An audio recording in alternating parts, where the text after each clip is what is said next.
Hi, my name is Erica. You may know me as TsundEri on YouTube, and this is my podcast, Nerds at Work with TsundEri. And I am very excited for this episode because we're going to be talking about conventions and what happens at conventions, and more of a behind the scenes look, and not necessarily from the perspective of, just going as a guest or as a fan. And, because it's summertime, it's convention season, and we're going to be outside.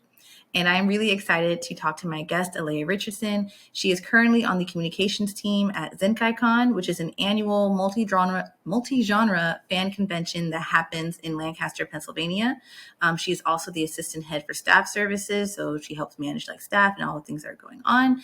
And she also recently served as the vice con chair for Zenkaikon. So she is going to give us a really cool inside look of, maybe the things that we don't see as fans who are attending, and then we go home, just all the different goings on, because conventions are a lot, especially the bigger that they get. So I'm really excited to dive into this. So Alaya, hi, how are you?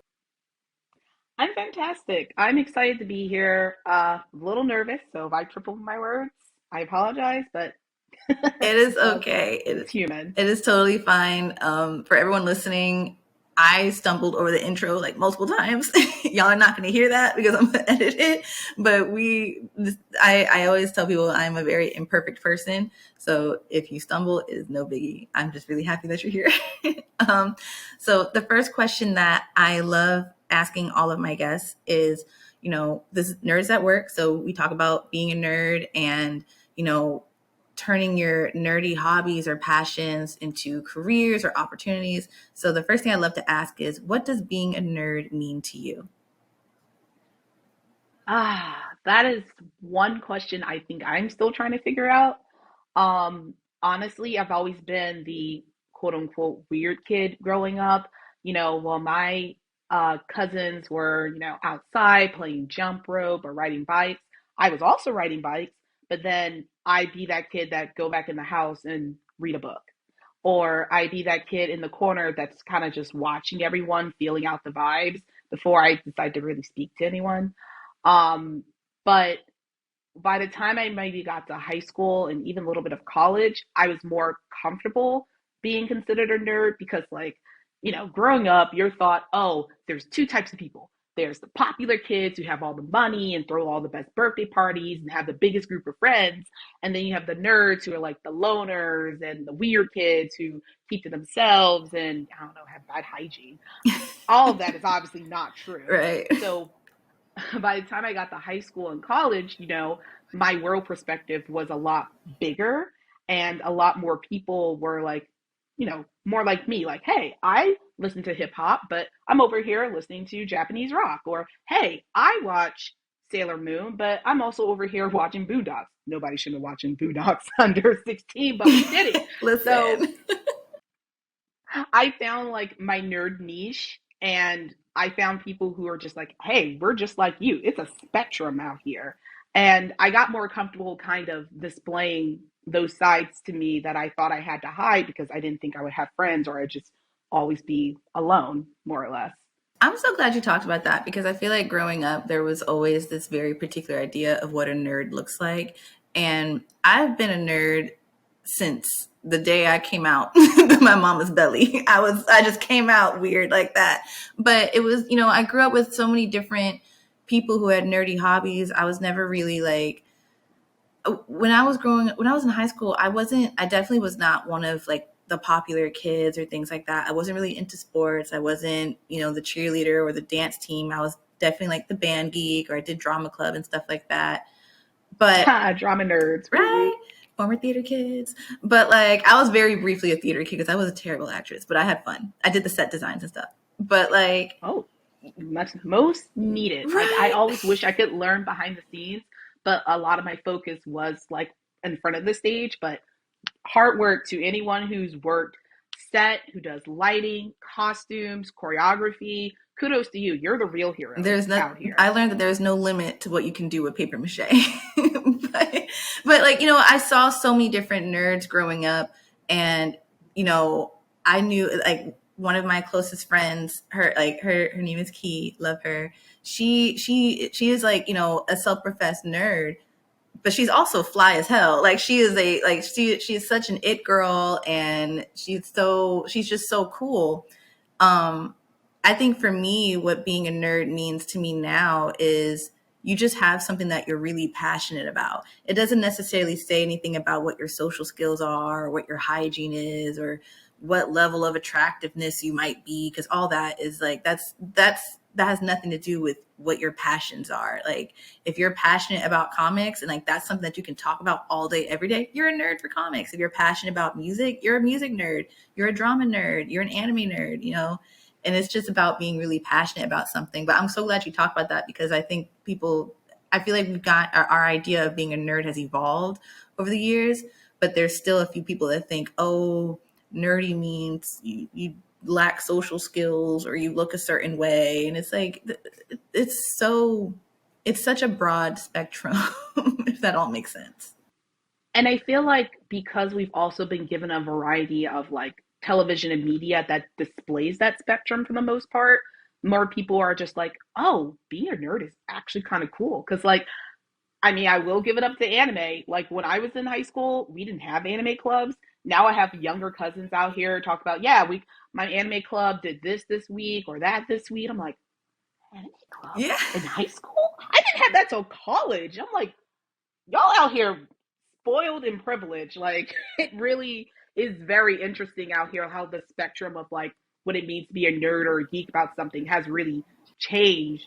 I mean, honestly, for the better, because, you know, mental health's a real thing, and you want people to be uplifted and not beaten down because of something they like or do or are passionate about. Exactly. When I will say, when I was in high school, we had an anime club, but only like two or three people were in it, and I was not allowed to join because my parents were like, "You're supposed to be preparing for college, and da da da da. Like, what's that gonna do?" Uh, And I was like, "Man, I just want to nerd out with my friends, like whatever." So I couldn't join, but I I really wanted to. But only like two or three people were in it, so I don't even think the club made it to like a full term or anything like that. Yeah, and that's funny because the when I found the anime club at my college, it wasn't the setup I was expecting, but I guess I should have known that it'd be more of a we're going to watch anime and maybe make commentary, or we're going to, people are going to sit in the back. It was a really weird setup. I don't know if all anime uh, clubs at colleges were like that, or if it was just that one in particular. So I ended up not really staying with that anime club because I ended up just finding people at my student jobs who also liked anime, and then we just became close friends and bonded and watched anime together. And our, you know, private setting of our dorm rooms or someone's apartment. And I guess we were kind of doing the same thing. It was just like maybe it felt less impersonal because I didn't know anybody at the time. But yeah. That's so cool. Oh, so since we're talking about nerds, my next question is, what do you like to nerd out about? I nerd out about anime, and lately I've been also nerding out a lot about music because I've been talking to people more about like most of my people, most of my audience who like follows me. I mean, y'all my people, but most of my audience who like follows me on Twitter, on social media, I talk a lot about anime, but then lately I've been sharing more about just my love for music. And I feel like people have been really tackling like, oh, she's like, they're starting to realize like, oh, she's also a music nerd. So I want to know like, what do you like to nerd out about? So I do nerd out about anime probably 70% of the time. And then for my book lovers out there who are particularly into like YA fiction, I mean, I grew up reading Percy Jackson, Harry Potter, um, the Aragon series. Oh, I loved Aragon growing up. Oh my gosh. So any opportunity I get to talk about books is usually like fascinating for me. I nerd out about live action television shows, which I realize some people are like, oh, I only watch animation and that's it. And I'm like, but there's so many different shows out here. I was, like Abbott Elementary. I was watching Gina Rodriguez has a new show out called Not Dead Yet. It's hilarious. Oh my No God. I one hope it gets is a season talking two. about it. No, I'm so glad you brought that up. I love that show. I am obsessed.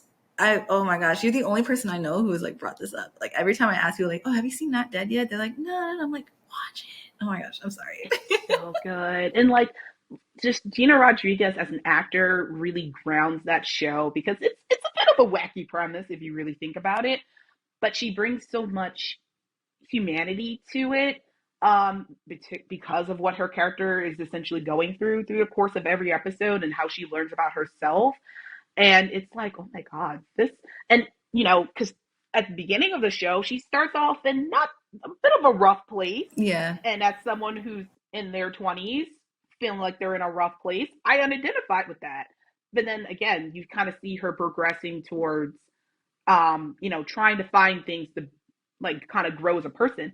And one thing I love about that show, especially in the title card where it talks about, it has the little flashes that says like not rich yet, not Mm-hmm. fulfilled yet, not Yes. satisfied yet, not grown enough yet. Little things are really just like, oh my God, I is this me? Am I having are these my thoughts being projected on the screen? It's crazy. It's such a And good that's show. oh my God, it's so good. And I hope it gets a season two. Obviously, with everything going on in with the Writers Guild right now, it might be a little delayed, but hopefully they'll get that settled. They'll get their demands as they are most deserved, and Absolutely. hopefully we'll get a season two sometime in the future. I hope so too. It's and it's crazy because I know like Gina Rodriguez, she has like a lot of like controversies, and as like a person, I'm like her outside of her work, I'm not too crazy about. But one thing like I can't take away from her is that she does bring a certain, like you said, like humanity to the characters that she plays. She's very good at like her character on Not Dead Yet. I feel like I'm watching myself or my friends go through certain things, especially because she's a journalist in the show, and I was a journalist up until like a few years ago. And the stuff that she talked, the deadlines, there's going to be a cat crying in the back of this podcast because she's just like that right now. The the deadlines, you don't get paid much as a journalist. You get paid very little. And just the amount of research and work that you have to do, and really trying to make people care about something. Yeah, it captures it. I'm so glad you brought that show up. That is my show. Oh my gosh, I could talk about that all day, but we can't. So I would gladly talk about it with you because the only other person can talk about it with is my sister because I feel like we're only one of the two beings on earth to ever talk about shows because we like a lot of the same things. I've been trying to find I've been using like the Not Dead Yet like hashtag to find more people talking about it, and it's like barely anyone on Twitter. I'm like, y'all need to get on board. But but back to cons. Oh my gosh, I love that show though. But back to cons, like something that I really want to know too is, so what attracted you to wanting to work at cons? Like, I'm assuming, did you attend cons before, and then there was just like a moment? Like, what was your journey there? So, first of all, I didn't even know cons were a real life thing until my college friend took me to Zenkai. Was my very first con ever. And this was 2015. I was still in college, and she invited me because she went to Millersville, which was only about maybe 20 minutes from Lancaster City, where the con takes place. And she invited me down for the weekend to attend the con. And it's so funny. If you watch like different Anitubers who talk about your first con experience, the wide eyes, the you don't know where to look first, you just want to take all the pictures, you Yep, literally lose maybe a majority of your money on day one. That is a real thing. that was me. So yeah, my first con experience being at Zenkai was very special. So that first year, I went to, I think, just one other con, and that was actually Otakon when it was still in Baltimore. Oh, really? Yeah, I think that was one of the last few years before they moved to Washington. So from there, I started doing cons maybe 2 to 3 times a year, depending on where it was located, mostly on the East Coast where I am currently located. Um, by the time, let's see, I started to consider staffing, and I'm trying to remember why I even started to consider staffing. I want to say it was because a few of my friends who, again, they have been avid con goers for years, they were just like, hey, so if you ever considered staffing, you get perks, like, they'll provide housing for you, they'll feed you don't have to pay for your badge, or if you join staff later and already bought a badge as an attendee, they'll reimburse it. And then, you know, say those hours when you're just kind of sitting around because there's nothing to do, you could be staffing and helping people And then, you've done your shift and you go off and enjoy the rest of the con. So I was like, you know what? I'll try it out. And my first staffing experience was still at Zenkai, since it was a con I was familiar with at that time, which I want to say my first year of staffing was 2019. So I already done cons for about 4 years, Zenkai in particular for 4 years. So I was familiar with the structure and how the con flowed, which I say for anyone who is interested in staffing, it's easier staffing a convention that you might have attended previously, just so you get the vibes and you understand how things move. Um, so my first year of staffing was 2019, and then it was okay. It was a little rough, mostly because I was still new to staff. I didn't really know too many people, which I know the social aspect of any job, no matter what you do, or any volunteer work, can be kind of intimidating because you're like, I'm kind of over here in the corner and I don't know anybody. But by the by the end of the weekend, I started to I made friends, or people who were growing to friends, which was nice.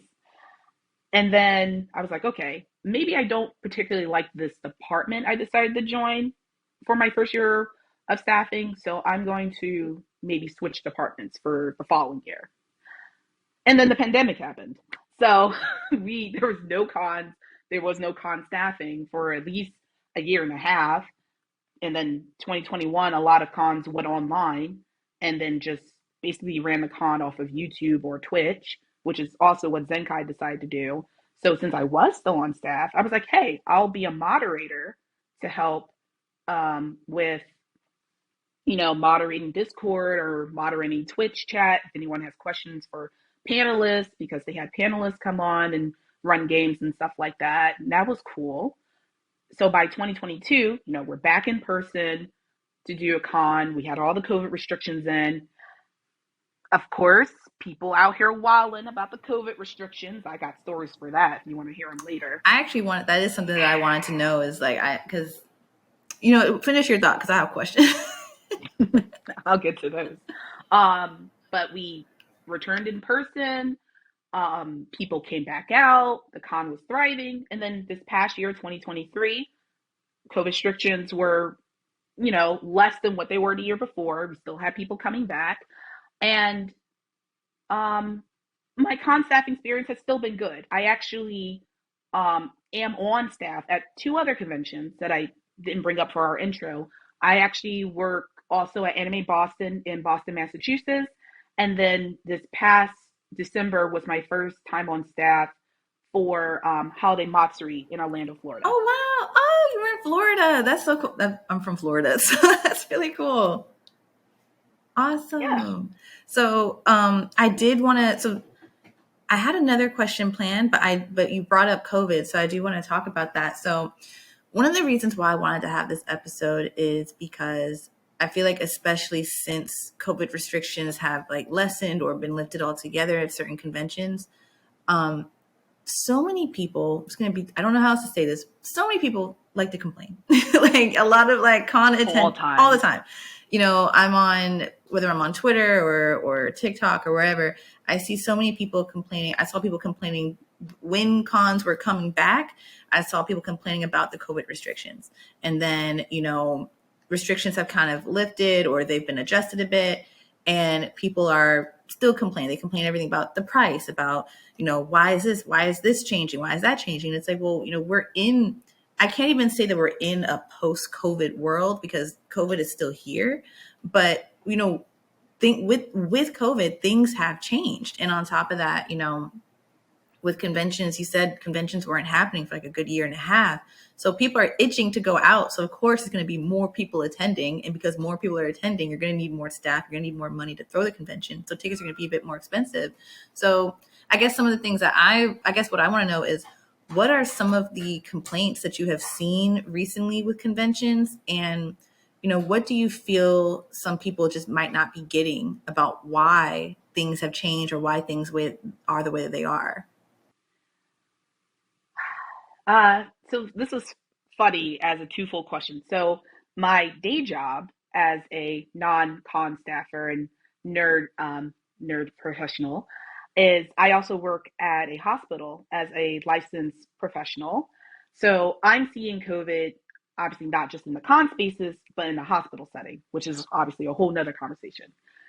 So when we decided to come back and for the Zenkai staff in 2022, it was decided that, like a lot of other conventions who were kind of also coming back around that time, uh, CapsuCon in Maryland is the one I think of off the top of my head because they typically take place the month before we do. It's this idea of like, okay, what can we do that will keep not just the con staff safe, but our guests, our vendors, our attendees, and on top of also complying with, the CDC regulations in terms of COVID restrictions. So it was decided that um, maybe that summer before the con was to happen, so this is what, mid 2021, it was like, hey, we would love all of our staff to be fully vaccinated going into this con season because not only are we going to require that of everyone who attends the con, be it attendee, guest, vendor, etc. Obviously, we're going to have mask restrictions as well in terms of everyone's going to be masked at all times, with the exception of obviously being in a corner eating, blah blah blah. Obviously, much like the general public of the United States, there was pushback.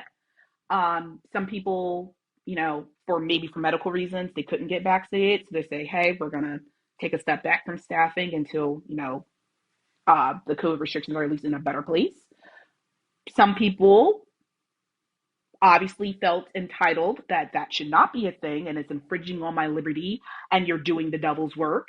And oh my God, the stuff that came up on like comments after it was posted about the COVID restrictions was nuts. I Um, believe it. I believe it. oh my God, I can't even tell you some of the stuff that people read. It's PG 13 plus. Anyway, so that happened. So we did lose some staff members because of that, which again, understandable. They're entitled to how they feel, Mm-hmm. and we'll just, find other people to replace Yeah. them more or less. And then, um, so yeah, running 2022 was interesting because it was like, okay, if someone does like come as a congoer or come as a staff member and then they start having symptoms, like what do we do? Do we give them tests? Do they need to isolate in the room or should we send them home right away? Obviously we should let their roommates know, per con staff particularly. For attendees, we had this form that they would fill out and be like, hey, if you had symptoms and then you went home and happened to test positive, just let us know so we can let the general attendees know that there was a positive case that went through so that they can be aware should they start feeling symptoms. Um, Other than that, it wasn't too bad, I would say, at least running the 2022 con with a lot of more of the COVID restrictions. And then this past year, oh yeah, this past year was interesting. So we decided to lift the vaccination requirements, but we still had everyone stay masked. But at that point, the general public of the USA decided, well, masks are very much optional, except in certain spaces, like hospitals. So literally on our social media, maybe once every couple of weeks, we'd be like, hey, don't forget, we're still requiring masks. We're still requiring masks. We're still requiring masks. We ordered maybe 8 or 9 boxes of masks just to have at registration or at the info table, and they all went. People were showing up Everyone. just not with their mask despite being Nope. told. Multiple times on multiple platforms. Please remember your mask. So I was like, come on, y'all, you know better than this. But outside of that, we didn't really have any crazy like zealots of freedom of America. Why promote the devil's breath? I don't even It know. was, Some weird stuff. it's like I don't want to get too deep into like the whole, I guess, like the politics of masks. There should not be politics of masks, by the way. But Not at it's all. like when during the pandemic, just seeing how. So I was still working as a journalist when the pandemic had started, and I remember the minute it was announced that, like, certain government officials and like CDC and all these different people, like leaders or whatever, were saying like, hey, you got to wear a mask, or you got to quarantine, or yada yada. As soon as they brought up masks, I was like, I already know there's going to be a bunch of people. I just know there's going to be a bunch of people. They're going to be like, this is infringing on my rights. The masks are evil. And it's like, it is just a mask. They're not expensive. You can get them at your nearest CVS. Like, they're right there. Like, Yep. I just already knew. So I figured for conventions, people were gonna, yeah, no, I'm not surprised. I'm just glad we didn't get any like protesters across the street being like master blah blah blah. Because mind you, Lancaster County is kind of in the middle-ish part of the state. It's not quite far out as Harrisburg, which is definitely closer to the middle of the state. But like, once Pennsylvania is a pretty large state, and it's kind of outside of like the major cities of like Pittsburgh and Philadelphia, a lot of it is red. So when you're in a majority red area, including Lancaster County, there are certain mentalities and mindsets and dogmas that come with being in that particular area. Hence the whole, I hope we don't get any crazy protesters about our mask policies outside of these crazy comments they keep leaving on social media. I completely So get it. It's ridiculous. It's ridiculous. It's ridiculous. Like, I'm trying not to say something that's like not G-rated. It's very ridiculous. Nope, it's hard sometimes. It's just hard. So, leading up to conventions. So for us, as like, I've never worked a convention. I've gone to conventions. I've done press and things like that. But my relationship with conventions is that I get there maybe the day of or the day before, depending on if I travel from out of town. And then I'm there for however long I am, doing all the fun con stuff, the panels, buying merch, meeting up with friends, things like that. And then once the convention's over, I go home. So I imagine working the convention, your time with that convention actually starts more like way sooner than the rest of us. So what are some things that you have to do leading up to the convention as like staff, as being like part of the communications team? Like what is some work that you have to do leading up to the con? And then the next question is going to be, what's a typical day working the con? Okay. So depending on what department you decide to staff for a con, you may have more what we call pre-con work leading up to the actual con, as compared to maybe more at con duties, depending on your department. So for example, as I mentioned before, I work on the communications team. So we're constantly essentially putting out stuff on social media, or we have a newsletter that we just launched this past year, updating people who sign up for a newsletter or people on our social media like, hey, this is when hotels are going to open. Hey, here's some of our guest announcements. Or hey, you want to present a panel or be a vendor or work for Artist Alley? Here are the dates. So we on communications can only put that information out there once we have the go ahead, essentially from our leadership board, or our respective departments who would be able to say that information. So for example, the venue department, who manages our dealers hall, which is basically the vendors and the artists, they're like, hey, this is the date. We think we want to be ready to open those applications. We're going to email communications to put that information out there so that anyone who wants to put in an application, they'll know when they'll be ready and what information they'll need.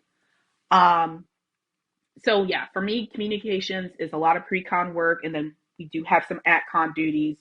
If last minute things change around, or a guest wants to make an announcement, social media or through the Zenkaikon app, which we also recently launched this year, would be the fastest way to do it.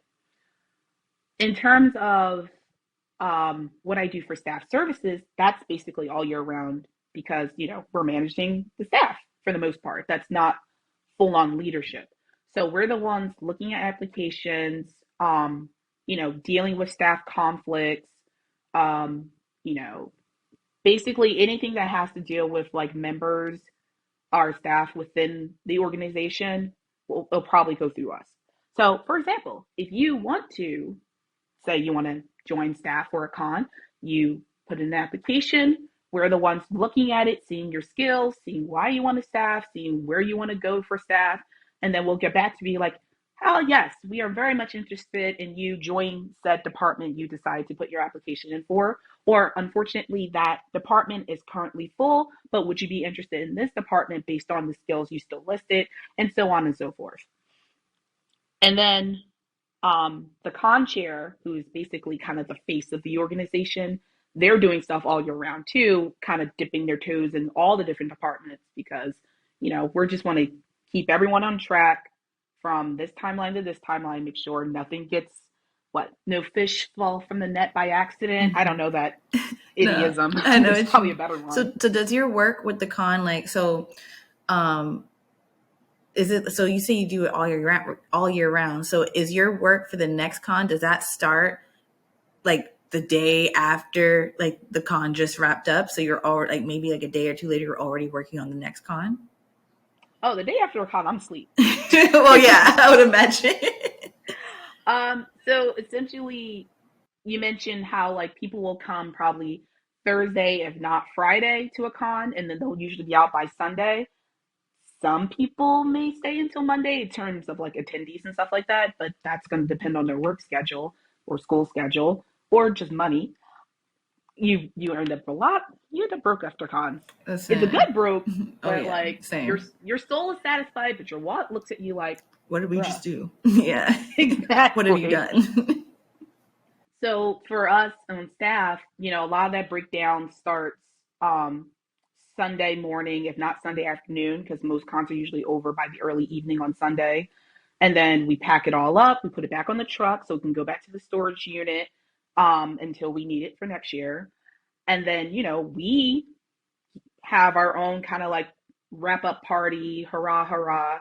And then the day after the con, which is typically Monday, we unpack said truck from the day before, and that's usually a wrap. And then there's usually, um, depending on what department you work on, there may be some like evaluations. They send out surveys to attendees and be like, hey, what did you like about the con this year? What didn't you like about the con this year? What would you like to see for next year? We take all that data and start looking at things we can potentially look at to do or not do for next year. So right now, let's see, the con's been over in March. It's now June. We're already looking in. So we already have the 2024 contract signed. We signed that probably before we even start the 2023 event. And we're already looking into like, okay, what are we doing for next year? What's our budget look like? And where do we need to expand or can we expand and little things like that. Um, as far as those details, I can't currently release. Yeah. So But you're already kind of like fleshing out the skeleton of next year's con essentially. correct. And then staff applications will reopen soon as far as like, hey, you want to come back to con staff next year, or hey, are you new and do you want to join staff for next year? That will be out soon. So a lot of the pre-con work of running a con very much starts maybe 6, 7 months before a con even starts. Okay, so it's pretty soon. Yes. So what does a well actually so what does a typical day at a con look like when you're like from an employee's perspective, or a director's perspective, like when you're actually behind the scenes? Again, it depends on. Or I guess what does your typical day look like, if that makes sense? So this year was probably the year I wore the most hats. This was only my first year as the vice con chair, and technically my second year as staff services. And we did a lot of restructuring from the previous year. So my typical day started, and I was doing communications. So it all varied. So I signed up for particular shifts based on how I knew I wanted to spend my con. Like I wanted my evenings to myself because we all know the best stuff at cons usually happened that night. It's true. So I'm like, I'm willing to sacrifice a little bit of my morning if I could have my evenings to myself. So my typical day started around maybe 7:38. I got breakfast. I went to my station, which is where I set myself up for a number of hours to, you know, be on call more or less for communications. So we're looking at social media if people have questions. We're looking at, we're on call if like some of the guests who came this past year wanted to make last minute announcements, or we need to update the guidebook app to reflect panel cancellations or panel creations, because that happened a lot. Um, and then, really, for staff services, we don't have too much at con work other than like checking in staff typically Thursday, um, to like, hey, here's your badge, here's your t-shirt, you already know your department, go. And then, or running a last minute new staff orientation for anyone who joined staff late after we had already did online sessions, because that's important. You want to know what your responsibilities and duties for at staff or being staff for the first time, especially if you've never done it before, is important.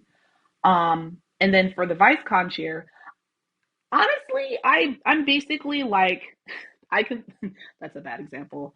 I was about to make an Oron comparison, but that's not good because Kiyoya ran the club. Tamaki was the face. Kiyoya ran the club. That was not me. Uh, I was basically like the on call, like, hey, should the con chair, I don't know, get stuck in the elevator for 5 hours?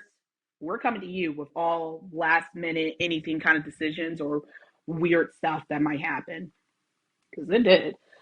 But yeah, so most of my responsibilities really was between like staff services and communications this year in particular. And I remember when we met at Zenkaikon, you had mentioned that there's a lot of like just little fires that happen, during conventions that convention goers, guests and fans might not know about.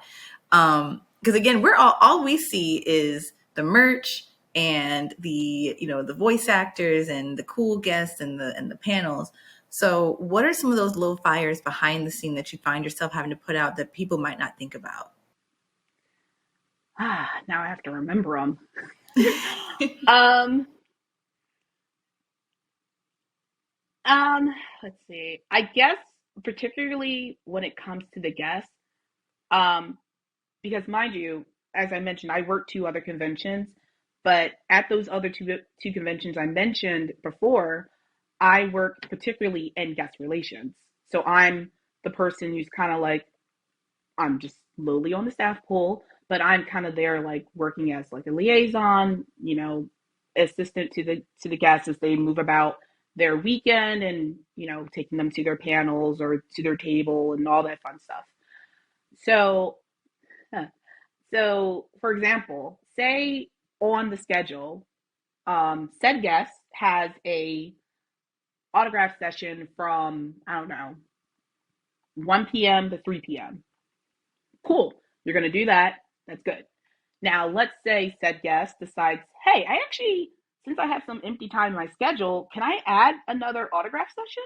And they're like, I guess you could. When do you want to do that? Oh, I actually want to stay in that area that I was doing my autograph for like another 2 to 3 hours.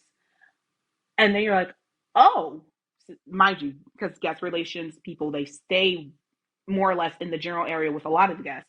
They're like, okay, we can probably do that. So next thing you know, they're gonna contact communications or contact programming and be like, hey, so said guest wants to have an extra autograph session. We want to let y'all know so that it doesn't interfere with any of their panels, and we want to let communications know so they can put that information out in the guidebook or social media so that attendees know, hey, I missed said person's autograph session. They're having another one. I'm gonna go. And then you have to contact safety or security at some of these cons, call it, so that they can have the staff over there to help organize the lines. Because let's be honest, line autograph. There are a Ooh, if lot. you've ever stood in the line, ooh, it is a lot. It Yep. is a lot. God bless.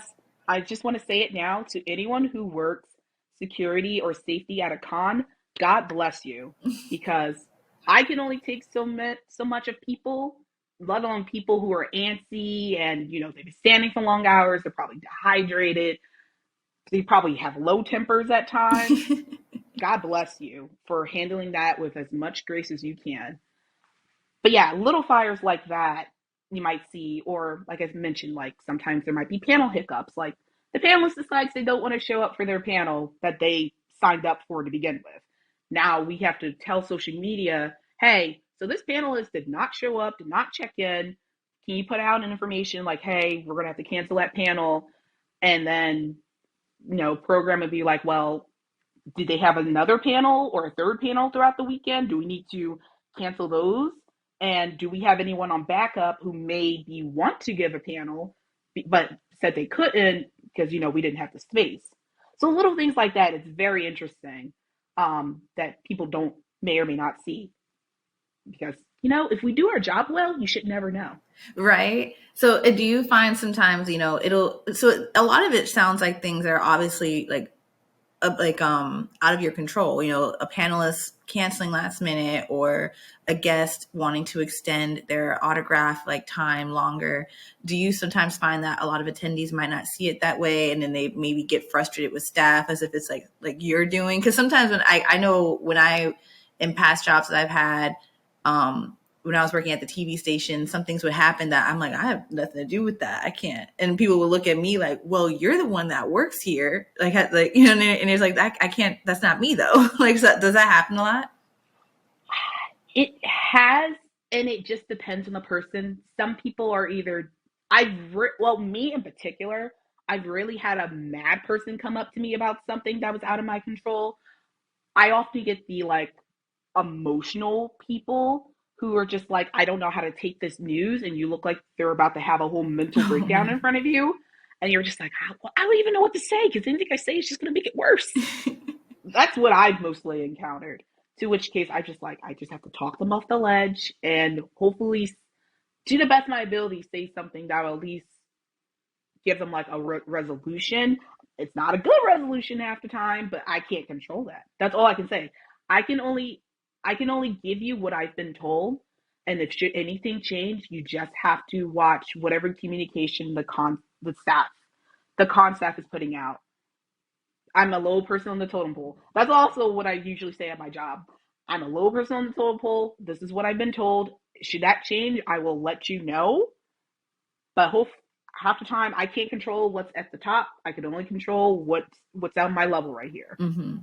And as conventions, I feel like whether it's an anime convention or I know I know Zenkaikon is a multi-genre convention, but whether it's anime, comics, or whatever, I feel like conventions now are even more massive than what they were pre-pandemic or even before then. And I think it has to do with, again, people just really itching to be outside. A lot of, comics and anime being super popular, the whole Marvel cinematic universe, has the world in a chokehold.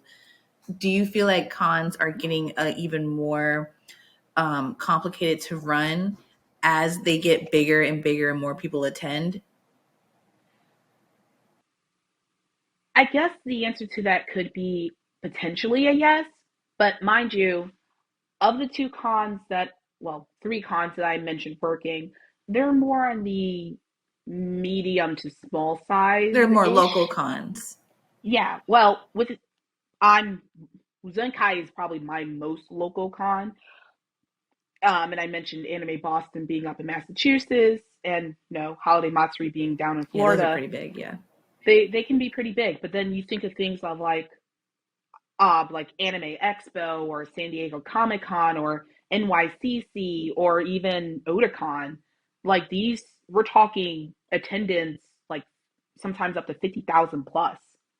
So I can see cons still being a thing, still being popular, continue getting bigger. And I feel like as long as the leadership who are, in charge of these conventions, just kind of continue, I would say, evolving and adapting with the times of like, okay, what can we do to continue kind of growing this, but keeping that kind of homely culture for cons. I think it could work, but I know it's also hard when like you have a large organization, you have so many people, especially staff, you constantly going to have more staff as you grow, that it can be challenging. So, For sure.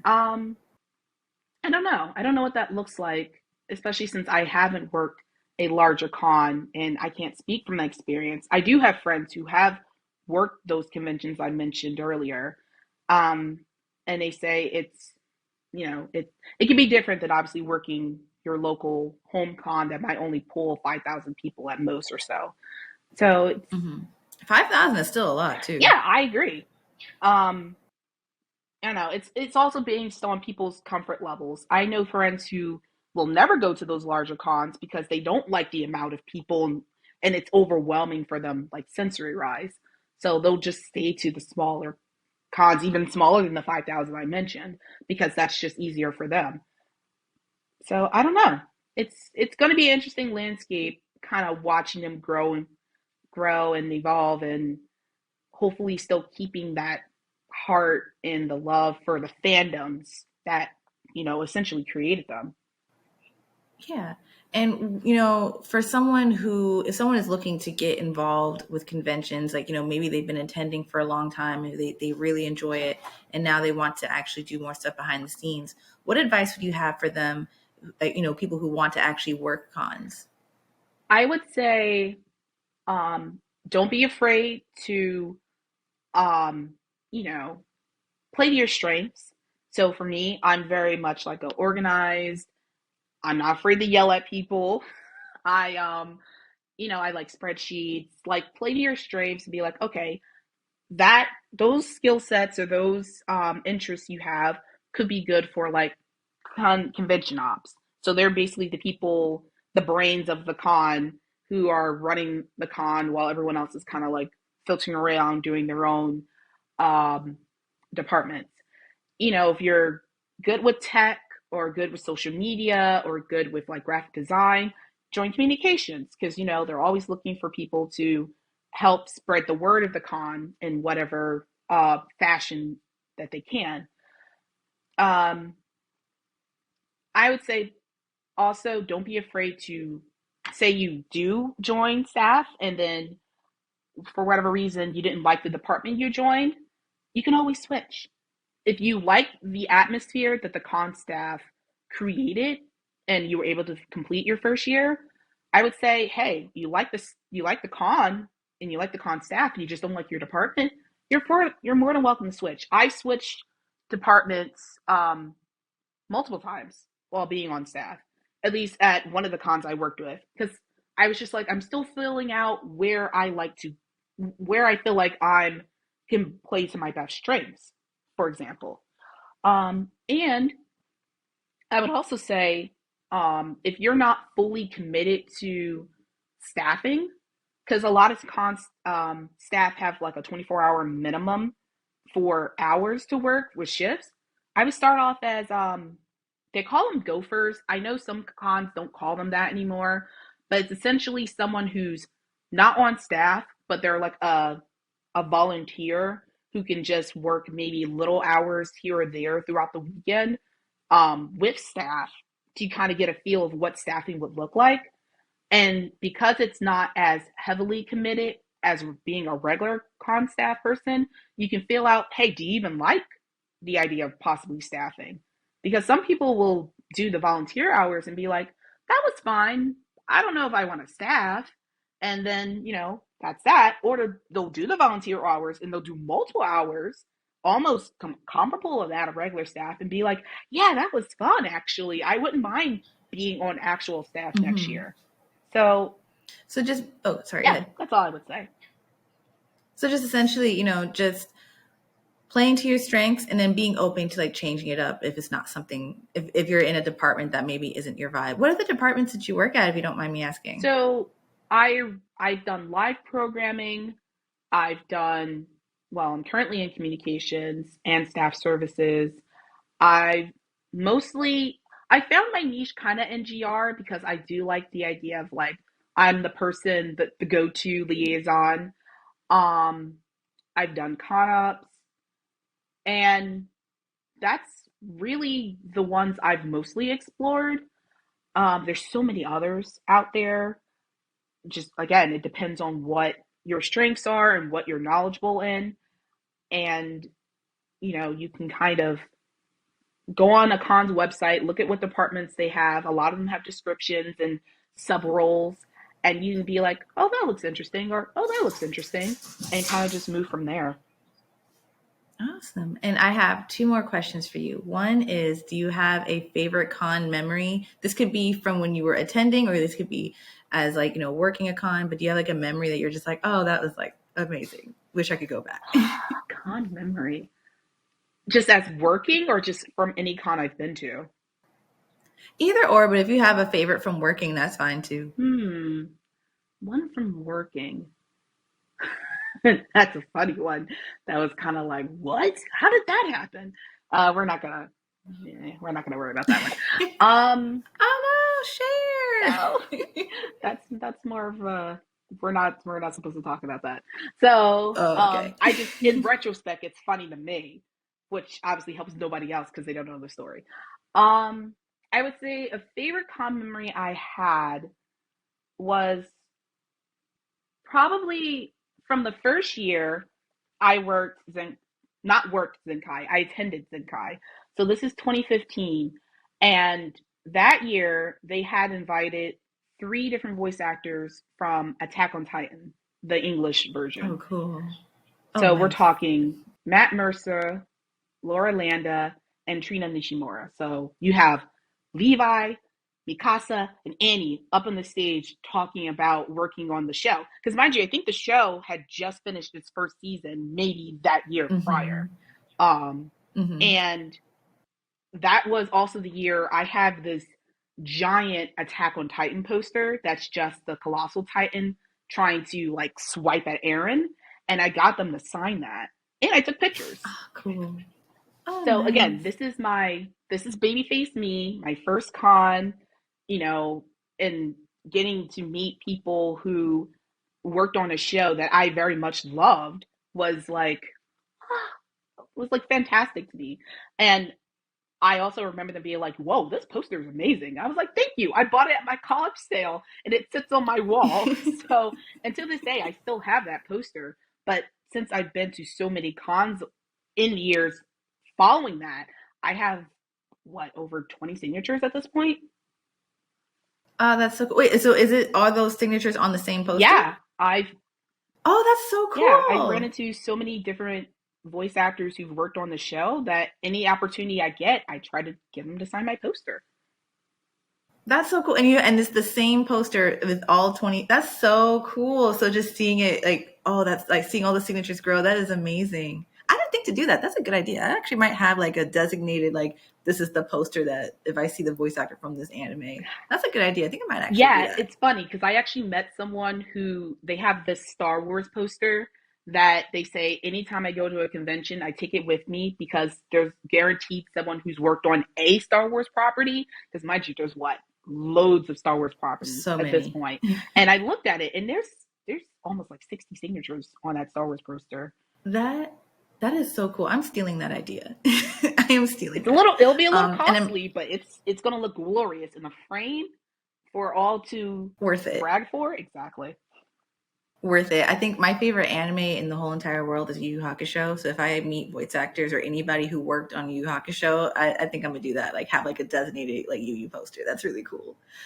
So my final question before we sign off is: are there any conventions that you are excited for? Whether you're excited to attend or you're excited to be a part of it, just in general. So this year I have two conventions left to go to. So I've already, outside of Zenkai and Anime Boston, which I both worked, I actually went to MomoCon Memorial Day weekend.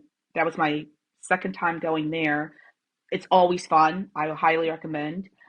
I'm going back to Anime Expo actually at the end of this month for 4th of July weekend. But I'm probably most excited for DreamCon. I was able to get tickets. Oh my gosh. Oh, I'm so sad now because I have my tickets to go and the plan was to go, but I recently moved from Florida all the way to Philly. So that my finances are in shambles. So I had to cancel the trip, but that was something I was really looking forward. It would be my second year. I was really excited to we could have Oh my God, we could have. And met. like, it's funny because I met some people at MomoCon who were going to DreamCon. So I'm hoping I could meet up with them while I'm there because one thing I haven't mentioned is like, I typically travel to a lot of these cons by myself. which I'm not telling anybody I'm by myself because stranger danger most of the time. But it's fun because there are certain things doing being in a group atmosphere that's nice, especially if you know people, versus like, hey, I'll you know what, line friend, you're kind of cool. Can we exchange information so we can keep meeting up over the weekend? Because that's happened to me before too, and those experiences are fun. So, but yeah, I'm super excited. First of all, I've never been to Texas. I've never even been to the Southwest before. It's hot. It is hot, Yo, girl. It is I hot. remember Okay. um I remember what Anime After Dark talking about it on Clubhouse one year, talking about how people be having like the bulky cosplays and you be sweating out your clothes. I'm like, I'm not ready. Listen. So last year when I went, I got, it was so hot, I got angry. I was waiting in line at the food trucks and we're outside. And I'm just like, man, it's so freaking hot. And I was dressed as Misa. So I had a lot of black on, like Oh, Misa from Death mm-hmm. Note. I wasn't like, it wasn't like a big bulky cosplay, but it was just a lot of black. And I remember my friend, he's like, it's 110 degrees out right now, right? And I was like, no, it's not. And then I looked at my phone and I was like, this is ridiculous. This is ridiculous. Who does this? Who, y'all live like this? I was so mad. But I will tell you, you're gonna have a blast. You're gonna have an amazing time, and I'm cool with a lot of people at Anime After Dark, and they're amazing. Shout out to GB, shout out to Mike, shout out to my girl Panda. I love them all. If I didn't name you, because I'm running out of time. I just want to say I love y'all. But they, you're gonna have so much fun at meeting people. I had a blast. I felt like once the con was over and I like flew back home, I felt like I had left like this big family reunion and I just met a Aww. bunch of my cousins for the first time. But you're gonna have a good time. So I'm excited for you now. You're gonna have a blast. I'm so hyped. And they got some good guests this year too. So they had good guests last year, but they have some really good guests this year. So that's amazing. Oh my gosh. Well, I want to wrap this up real quick, but I just want to say thank you so, so much for taking time out of your schedule to let me interview you, to be a guest on the podcast. Y'all that are listening, y'all don't know, a lot of crazy stuff happened leading up to the podcast on my end, and your girl was frazzled. If you follow me on Twitter, you know exactly what it is. But it's, so I really appreciate you taking the time. And this was a really cool discussion. I feel like, we go to cons a lot, but we don't think about what happens behind the scenes and how long people work on this. So just you giving the information that you did was really helpful. So thank you so much. Do you have anything else that you want to say before you sign off? Um, Honestly, cons are amazing. I'm so glad I've had the opportunity to be both like an attendee and work behind the scenes. I love the family atmosphere. And I just hope that it's an experience I will get to share with, um, I don't know, future generations. Should that be a thing in my life? I'll probably be that old grandmama, I don't know, cosplaying like Ida from the Owl House with my kids, be like, let's go to the con, y'all, yeah! In my walker. I don't know. I love that. That'll be me too. I love that. Oh my gosh. So thank you so much. Hope you have an amazing day and thank y'all for tuning in. I usually have an intro. I forgot my intro. Make sure to follow me on Twitter at it's the TsundEri. Follow me on Instagram at the TsundEri. Make sure to listen to Nerds at Work with TsundEri everywhere podcasts are. So Apple Music, not Apple Music. Oh my gosh, Apple Podcasts, Spotify, all that good stuff. And check out my website, tsunderi.com, because we love a consistent brand. And I will see y'all next time.